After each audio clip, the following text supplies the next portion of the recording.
Mettan, who is a journalist and Swiss politician, former director and editor-in-chief of the main Geneva newspaper Tribune de Genève, executive director of the Geneva Press Club, and columnist for various Swiss newspapers. Since 2001, he's been a member of the Geneva Parliament, was Speaker of the Parliament in 2010, and is author of several books, two from Clarity Press, which we'll be discussing today, Creating Russophobia, From the Great Religious Schism to Anti-Putin Hysteria, and Europe's Existential Dilemma, To Be or Not to Be an American Vassal. Hello and welcome, Mr. Mettan.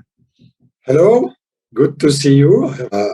It was President Bush, the Brzezinski book, the great chessboard, written in 1997, saying, oh, we have to conquer Ukraine because Ukraine is the pivotal power in Europe. So we absolutely have to conquer Ukraine, because if Ukraine remain in the Russian orbit, in the Russian sphere of influence, it will bring give too big power to Russia.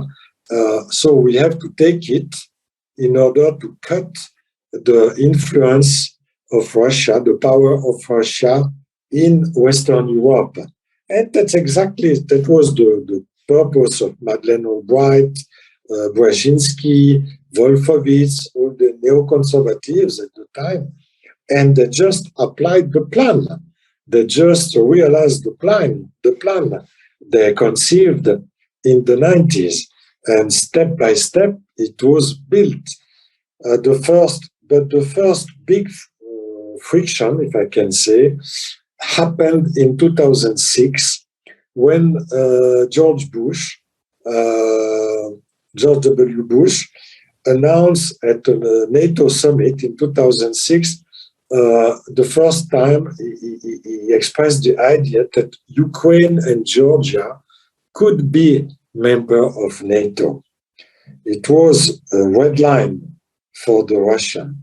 And just a few months later, in 2007, President Putin at the Munich Conference on Security said very firmly, we cannot accept that Ukraine and Georgia will belong to NATO, because for us it's just a question of existential.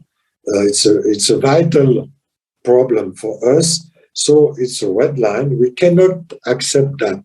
It was the first time, so 15 years ago, that Putin said that to the Western countries, to the NATO countries. But he was not heard, not at all, because what happened a few months after the Munich conference, in April 2008, the NATO summit officially invited Ukraine and Georgia, opened the door to Ukraine and Georgia. And just after that, 4 months later, in August 2008, United States supported the attack of Georgia in Ossetia against Russia. If you remember, in August 2008, when Putin was participating to the opening ceremony of the Beijing Olympic Games, the Georgian has seized the opportunity, saying, oh, Putin is in Beijing, the Russian are probably drinking some vodka, so we can attack, because they got the permission of the United States, of their supporter, and they did it. But unfortunately for them, Russians were very attentive, they were awake, and they have beaten the Georgian. But, so we can see this progressive aggressivity from NATO, supported by or led by United States against Russia.